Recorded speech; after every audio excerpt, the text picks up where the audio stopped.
Hello കൂട്ടുകാരെ, എല്ലാവർക്കും നിജോസ് വേൾഡിൻ്റെ പുതിയൊരു വീഡിയോയിലേക്ക് സ്വാഗതം. എല്ലാവരും സുഖമായിട്ടിരിക്കുന്നെന്ന് വിശ്വസിക്കുന്നു. ഞങ്ങളിവിടെ സുഖമായിട്ടിരിക്കുകയാണ്. അപ്പോൾ എല്ലാവരും സന്തോഷത്തോടെയും ആരോഗ്യത്തോടെയും ഒക്കെ ഇരിക്കുക കേട്ടോ. ഇന്നത്തെ വീഡിയോയിൽ സംസാരിക്കുന്നത് നിങ്ങളെല്ലാവരും അത്ഭുതത്തോടു കൂടി ചോദിക്കുന്ന ഇതൊരു പ്രഗ്നൻസി ലക്ഷണമാണോ ചേച്ചി എന്ന് ചോദിക്കുന്ന തരത്തിലുള്ള 3 ലക്ഷണത്തിനെ പറ്റിയിട്ടാണ് സംസാരിക്കുന്നത്. ഒരുപാട് പ്രഗ്നൻസി ലക്ഷണത്തിനെ പറ്റിയിട്ട് വീഡിയോസ് ഇതിനകം നമ്മുടെ ചാനലിൽ അപ്ലോഡ് ചെയ്തിട്ടുണ്ട്. ഇതുപോലുള്ള പ്രഗ്നൻസി ലക്ഷണങ്ങളെ പറ്റിയിട്ട് വീഡിയോസ് ചെയ്യുന്നത് നിങ്ങൾക്കൊരു അവയർനെസ്സിന് വേണ്ടിയിട്ടാണ്.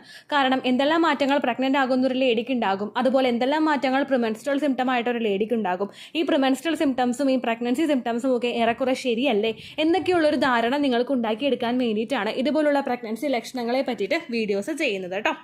പീരിയഡ്സിൻ്റെ ലക്ഷണങ്ങൾ, അതായത് പീരിയഡ്സ് ആകാൻ പോകുന്നതിന് മുൻപുള്ള ലക്ഷണങ്ങളും പ്രഗ്നൻസി ലക്ഷണങ്ങളും ഏറെക്കുറെ മാച്ച് ആയതുകൊണ്ട് പല ആളുകളും പ്രഗ്നൻസിയുടേതായിട്ടുള്ള ലക്ഷണങ്ങൾ കാണുമ്പോഴും പീരിയഡ്സ് ആണ് വരാൻ പോകുന്നതെന്ന് തെറ്റിദ്ധരിച്ചിട്ട് പീരിയഡ്സ് ഇൻഡ്യൂസ് ചെയ്യാൻ വേണ്ടിയിട്ടുള്ള കാര്യങ്ങൾ ചെയ്യുന്നു.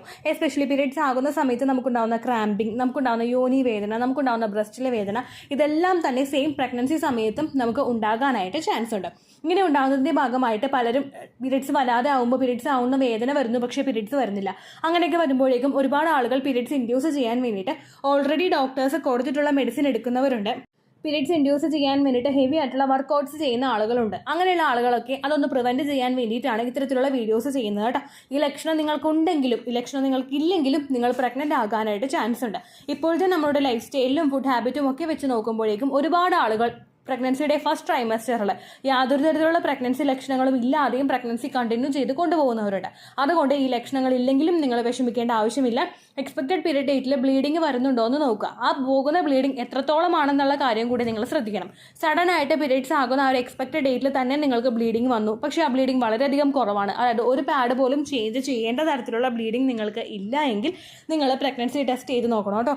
ബ്ലീഡിങ് നിന്ന് ഒരു 5 ദിവസമെങ്കിലും കഴിഞ്ഞിട്ട് വേണം നിങ്ങൾ പ്രഗ്നൻസി ടെസ്റ്റ് ചെയ്ത് നോക്കാൻ. അത് മോർണിംഗിലെ ആദ്യത്തെ യൂറിൻ എടുത്തിട്ട് ചെയ്യാനായിട്ട് പ്രത്യേകം ശ്രദ്ധിക്കുക കേട്ടോ.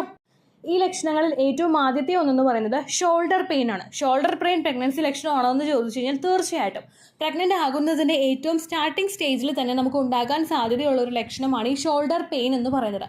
നമ്മുടെ ആ ഒരു കൈയുടെ ഷോൾഡറും പ്രഗ്നൻസിയുടെ ആ ഒരു സ്റ്റൊമക്കും തമ്മിൽ ഡയറക്റ്റ് ആയിട്ടുള്ള ഒരു ലിങ്കേജ് ഇല്ല. എന്നാൽ നേരെ മറിച്ച് പ്രഗ്നൻ്റ് ആകുന്ന സമയത്ത് യൂട്രസിൻ്റെ മസിൽസൊക്കെ കോൺട്രാക്ഷൻ സംഭവിക്കുന്നത് കൊണ്ട് ശരീരത്തിൽ പുറപ്പെടുവിപ്പിക്കുന്ന ഹോർമോണാണ് നിങ്ങളുടെ ഓരോ ജോയിൻസിലും അതുപോലെ ആ ഒരു അവയവങ്ങളും ജോയിൻ ആകുന്ന ഓരോ പോർഷനിലും നിങ്ങൾക്ക് വേദന ഉണ്ടാവാനായിട്ടുള്ള പ്രധാനപ്പെട്ട റീസൺ കേട്ടോ. ജോയിൻസൊക്കെ ഒന്ന് സ്ട്രെച്ച് ആയാൽ കഴിഞ്ഞാൽ മാത്രമേ നമ്മുടെ യൂട്രസിൻ്റെ മസിൽസൊക്കെ ഈസിലി എക്സ്പാൻഡ് ആവാനായിട്ട് സാധിക്കുകയുള്ളൂ. അതങ്ങനെ ടൈറ്റ് ആയിട്ട് തന്നെ ഇരുന്ന് കഴിഞ്ഞാൽ അവിടെ എക്സ്പാൻഷൻ നമുക്ക് പോസിബിൾ അല്ല, കോൺട്രാക്ഷൻസ് ഉണ്ടാകും. അങ്ങനെ വന്നു കഴിഞ്ഞാൽ നമുക്ക് പീരിയഡ്സ് ഉണ്ടാകും. അതൊക്കെ ഒന്ന് റിഡ്യൂസ് ചെയ്യാൻ വേണ്ടിയിട്ടാണ് ഇങ്ങനെ റിലാക്സൻ ഹോർമോൺ ശരീരത്തിൽ പ്രൊഡ്യൂസ് ആവുന്നത്. ഷോൾഡർ പെയിൻ കൂടുതലായിട്ട് കാണുന്നവരും ശരീരം നല്ലതുപോലെ ശ്രദ്ധിക്കേണ്ട മറ്റൊരു കാര്യമാണ് ധാരാളം വെള്ളം കുടിക്കുക എന്നുള്ളത്. നമ്മുടെ വാട്ടർ റിക്വയർമെൻറ്റ്സ് ശരീരത്തിൽ കുറയുമ്പോഴേക്കും ജോയിൻസിൽ പലർക്കും വേദനകൾ ഉണ്ടാവാനായിട്ട് ചാൻസ് ഉണ്ട്.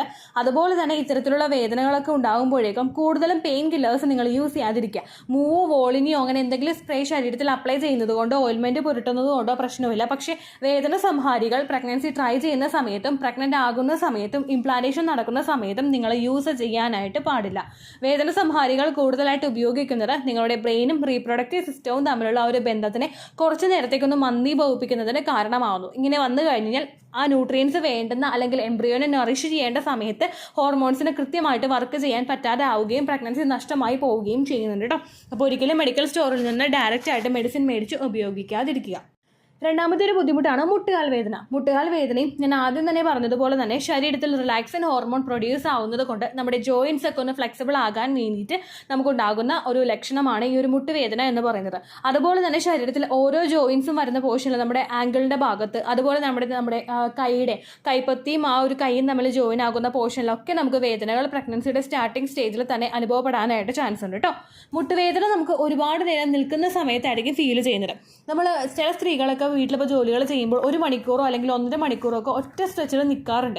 ഇരിക്കാതെ ജോലി ചെയ്യുന്ന ഒരുപാട് പേരുണ്ട്. ആ പണി തീർത്തിട്ട് എങ്ങനെയെങ്കിലും ഇരിക്കാലോ എന്ന് വിചാരിക്കുന്ന ആളുകളുണ്ട്. ഒറ്റ സ്ട്രെച്ചിൽ നമ്മൾ അങ്ങനെ ചിലപ്പോൾ ഒരു 15 മിനിറ്റ് നിൽക്കുമ്പോൾ തന്നെ മുട്ടുവേദന ഭയങ്കര അസഹനീയമായിട്ട് നമുക്ക് അനുഭവപ്പെടാനായിട്ട് ചാൻസ് ഉണ്ട്. അതുപോലെ ഇനിയിപ്പോൾ നിങ്ങൾ ഇരിക്കുകയാണെങ്കിലും നമ്മൾ ഇരിക്കുന്ന ഒരു പൊസിഷൻ എന്ന് പറയുന്നത് ഏകദേശം നമ്മുടെ കാല് നേരെ നിലത്ത് മുട്ടിച്ചിട്ടായിരിക്കും നമ്മൾ ഇരിക്കുന്നത്. ആ ഒരു പൊസിഷൻ ആണെങ്കിലും ഒരുപാട് നേരം ഇരുന്ന് കഴിയുമ്പോഴേക്കും നമുക്ക് ഡിസ്കംഫർട്ട് ഫീൽ ചെയ്യാനായിട്ട് ചാൻസ് ഉണ്ട് കേട്ടോ.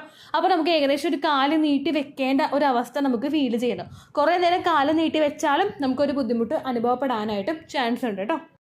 ഈ വേദനയും ഒരുപാട് ഹെവി ആയിട്ട് നിങ്ങൾക്ക് അനുഭവപ്പെടുന്നുണ്ടെങ്കിൽ നിങ്ങൾ പ്രഗ്നൻ്റ് ആണെങ്കിൽ ഡോക്ടറോട് അത് പറയണം. ചിലപ്പോൾ എന്തെങ്കിലും ന്യൂട്രീഷൻ റിക്വയർമെൻറ്റ്സിൻ്റെ ഡെഫിഷ്യൻസി കൊണ്ടും നിങ്ങൾക്ക് അനുഭവപ്പെടാം.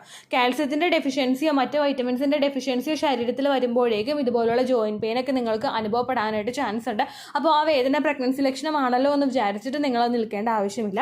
അതുപോലെ തന്നെ ഒരുപാട് നേരം നിന്നിട്ട് നിങ്ങൾ ജോലി ചെയ്യുന്ന ആളുകളാണെങ്കിൽ പ്രഗ്നൻസിയുടെ ആ ഒരു ഇംപ്ലാന്റേഷൻ നടക്കുന്ന സമയത്തൊക്കെ ബോഡി ഒരു റെസ്റ്റ് നിങ്ങളായിട്ട് ഡിമാൻഡ് ചെയ്യുന്നുണ്ടെങ്കിൽ, അതായത് ശരീരത്തിന് വരുന്ന തളർച്ചയാണ് ശരീരം ഡിമാൻഡ് ചെയ്യുന്ന ആ ഒരു കാര്യം, നമുക്ക് റെസ്റ്റ് വേണമെന്ന് ശരീരം ഡിമാൻഡ് ചെയ്യുന്നത് അങ്ങനെയാണ്. ആ സമയത്ത് നിങ്ങൾ കഴിവതും റെസ്റ്റ് എടുക്കാനായിട്ട് ശ്രദ്ധിക്കുക. പ്രഗ്നൻസിയുടെ സമയത്ത് ബെഡ് റെസ്റ്റ് എടുക്കുക കിടക്കാനായിട്ടോ ഇംപ്ലാന്റേഷൻ നടന്നു കഴിഞ്ഞാൽ വീട്ടിൽ ഒരു ജോലിയും ചെയ്യേണ്ടെന്നോ ഇവിടെ ആരും പറയുന്നില്ല കേട്ടോ. പക്ഷേ ഏകദേശം നമുക്ക് ശരീരം ടയേർഡാണ് എന്ന് തോന്നുന്ന സമയത്ത് കുറച്ച് നേരം കിടക്കുകയോ കുറച്ച് നേരം ഇരിക്കുകയോ, കുറച്ച് നേരം ഇപ്പോൾ ഇരുന്ന് ജോലി ചെയ്യുന്നവരാണെങ്കിൽ കുറച്ച് നേരം വാക്കിംഗ് ചെയ്യുകയോ ധാരാളം വെള്ളം കുടിക്കാൻ ശ്രമിക്കുകയോ നിങ്ങൾ ചെയ്യാം കേട്ടോ. അതുപോലെ വെള്ളം കുടിക്കുക മാത്രമല്ല, വെള്ളത്തിൻ്റെ കണ്ടന്റ് കൂടുതലായിട്ട് അടങ്ങിയിട്ടുള്ള ഫ്രൂട്ട്സും വെജിറ്റബിൾസും ഈ സമ്മർ സീസണിൽ നിങ്ങൾ മസ്റ്റായിട്ട് ഉപയോഗിക്കാൻ ശ്രദ്ധിക്കുക കേട്ടോ. അതുപോലെ ആദ്യത്തേൽ പറഞ്ഞതുപോലെ തന്നെ പെയിൻ കില്ലേഴ്സ് ഒരിക്കലും നിങ്ങൾ ഉപയോഗിക്കാനായിട്ട് പാടില്ല. നിങ്ങൾക്ക് വേണ്ടുന്ന തരത്തിൽ ശരീരത്തിന് റിലാക്സ് ചെയ്ത് കൊടുക്കുക. കുറച്ച് നേരം ചൂട് പിടിക്കുന്നതൊക്കെ നിങ്ങൾക്ക് ആശ്വാസം കിട്ടാനായിട്ട് സഹായിക്കും കേട്ടോ. മൂന്നാമത്തേതെന്ന് പറയുന്നത് നമുക്ക് വയറ് നീര് വീഴുന്നത് പോലുള്ള വേദനയാണ്. വയറ് നീര് വീഴുന്ന വേദന നമുക്ക് അനുഭവപ്പെടുന്നത് ഒരിക്കലും നമ്മുടെ ആ ഒരു പൊക്കിളിൻ്റെ ഭാഗത്തോ അല്ലെങ്കിൽ നമുക്ക് ആ മുകളിലുള്ള ഭാഗത്തോ ഉള്ള വേദന അല്ല കേട്ടോ പറഞ്ഞേ. നേരെ ലോവർ അബ്ഡമൻ്റെ ആ ഒരു ജോയിൻറ്റ് പോർഷൻ ഉണ്ടാവുമല്ലോ, നമ്മുടെ യോനിയുടെ ആ ഒരു ഭാഗവും നമ്മുടെ ആ ഒരു വയറും കൂട്ടിമുട്ടുന്ന ആ ഒരു പോർഷനിൽ നമുക്ക് വേദന അനുഭവപ്പെടാനായിട്ട് ചാൻസ് ഉണ്ട്. പല സ്ത്രീകൾക്കും യൂറിനറി ഇൻഫെക്ഷൻ്റെ ഭാഗമായിട്ടും ചില സ്ത്രീകൾക്ക് അതല്ലാതെ ഇംപ്ലാന്റേഷൻ നടക്കുന്നതിൻ്റെ ഭാഗമായിട്ടും ഈ ബുദ്ധിമുട്ട് അനുഭവപ്പെടാം.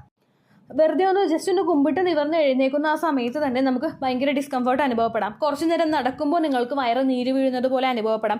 അല്ലെങ്കിൽ ട്രാവൽ ചെയ്യുന്ന സമയത്ത് ജസ്റ്റ് ഒന്ന് ട്രാവൽ ചെയ്തിട്ടേ ഉണ്ടാവുള്ളൂ, ഒരു 1 കിലോമീറ്റർ പോലും നമ്മൾ താണ്ടിയിട്ടുണ്ടാവില്ല, പക്ഷെ അതിന് മുമ്പ് തന്നെ വയറ് നീര് വീഴുന്നത് പോലെയുള്ള വേദന അനുഭവപ്പെടുക. യൂട്രസിൽ ഒരുപാട് പ്രോസസ്സ് അവിടെ നടക്കുന്നത് കൊണ്ട് ലോവർ അബ്ഡമൻ പോർഷനും അതുപോലെ നമ്മുടെ വയറിനും ഒരുപാട് ആയാസം ഇംപ്ലാന്റേഷൻ നടക്കുന്ന സമയത്ത് നമ്മൾ കൊടുക്കാനായിട്ട് പാടില്ല. നമ്മളെ കൊണ്ട് ഗുണം ചെയ്യാൻ സാധിച്ചില്ലെങ്കിലും ദോഷം ചെയ്യാതിരിക്കാൻ നിങ്ങൾ പ്രത്യേകം ശ്രദ്ധിക്കുക. കൂടുതൽ വയറിൽ നീര് വീഴുമ്പോഴേക്കും നിങ്ങൾക്ക് അതിൻ്റെതായിട്ടുള്ള അസ്വസ്ഥതകൾ ഉണ്ടാകും, വയറിൽ മറ്റുള്ള ബുദ്ധിമുട്ടുകൾ ഉണ്ടാകും.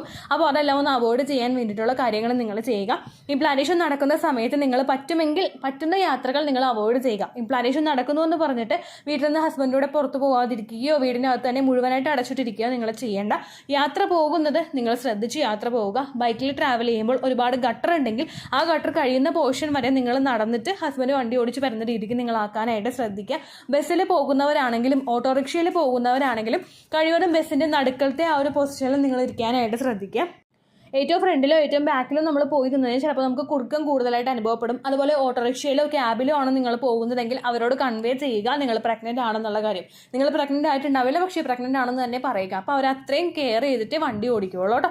അതും നിങ്ങൾ പ്രത്യേകം ശ്രദ്ധിക്കുക. ഈ മൂന്നുമാണ് പലർക്കും ഇത് പ്രഗ്നൻസി ലക്ഷണമാണോ എന്ന് ചിന്തിക്കുന്ന തരത്തിലുള്ള 3 പ്രഗ്നൻസി ലക്ഷണങ്ങൾ. അപ്പോൾ നിങ്ങൾക്ക് ഈ വീഡിയോ യൂസ്ഫുൾ ആയി കാണുമെന്ന് വിശ്വസിക്കുന്നു. എന്തെങ്കിലും സംശയം ഉണ്ടെങ്കിൽ കമൻസിൽ ചോദിക്കുക. പണ്ടത്തെ വീഡിയോയ്ക്ക് കമൻസ് ഇടുന്നവർക്ക് റിപ്ലൈ ലഭിക്കുന്നില്ലെങ്കിൽ ലേറ്റസ്റ്റ് ആയിട്ട് ഞാൻ ഏത് വീഡിയോ ആണ് അപ്ലോഡ് ചെയ്യുന്നത് അതിന് താഴെ കമന്റ് ഒന്ന് കോപ്പി പേസ്റ്റ് ചെയ്യാനായിട്ട് ശ്രദ്ധിക്കുക കേട്ടോ. അതുപോലെ ഓവുലേഷൻ ഡേറ്റ് കാൽക്കുലേറ്റ് ചെയ്ത് തരാനായിട്ട് റിക്വസ്റ്റ് ചെയ്യുന്ന ആളുകൾ എത്രയാണോ സൈക്കിൾ ലെങ്ത് അത് മെൻഷൻ ചെയ്യാനായിട്ട് ശ്രദ്ധിക്കുക. സൈക്കിൾ ലെങ്ത് എന്നതുകൊണ്ട് ഉദ്ദേശിച്ചത് ഓരോ മാസവും എത്ര ദിവസം കൂടുമ്പോഴാണോ ബ്ലീഡിങ് വരുന്നത് അതാണ് കേട്ടോ സൈക്കിൾ ലെങ്ത്. അതായത് കഴിഞ്ഞ മാസം നിങ്ങൾക്ക് 2-ാം തീയതിയാണ് ബ്ലീഡിങ് വരുന്നതെങ്കിൽ ഈ മാസം 5-ാം തീയതിയാണ് ബ്ലീഡിങ് വന്നതെങ്കിൽ 2-ാം തീയതി മുതൽ, അതായത് ഫെബ്രുവരി 2-ാം തീയതി മുതൽ മാർച്ച് 5-ാം തീയതി വരെ എത്ര ദിവസമുണ്ടോ അത് എണ്ണി കൃത്യമായിട്ട് പറയുന്നതാണ് സൈക്കിൾ ലെങ്ത് കേട്ടോ. സൈക്കിൾ ലെങ്ത് കൃത്യമായിട്ടുണ്ടെങ്കിൽ മാത്രമേ നമുക്ക് ഓവുലേഷൻ ഡേറ്റ് കാൽക്കുലേറ്റ് ചെയ്ത് എടുക്കാനായിട്ട് സാധിക്കുകയുള്ളൂ കേട്ടോ. അപ്പോൾ ഇത്രയേ ഉള്ളൂ വീഡിയോ. അടുത്തൊരു യൂസ്ഫുൾ വീഡിയോ ആയിട്ട് നമുക്ക് വീണ്ടും കാണാം. ബൈ.